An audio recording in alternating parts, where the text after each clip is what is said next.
so'ra.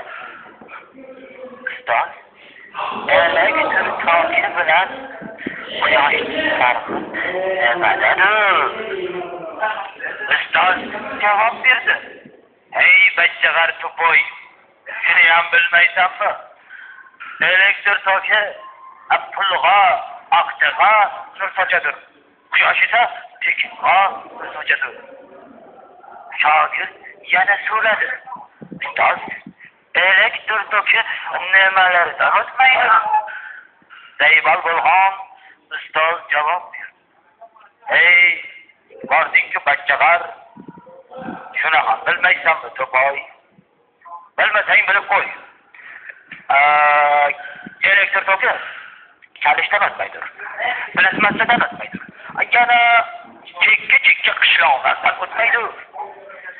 Ilmi talib yana bir bor so'radi.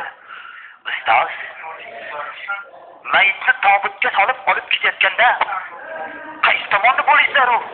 O'ng tomondami yo so'l tomondami? Ustoz javob berdi. Hay birodar, xohlasang o'ngida bo'l, xohlasang so'ngida bo'l. Lekin aslo tobutning ichida bo'lmag'in. Shunda shogird o'ziga o'zi dedi.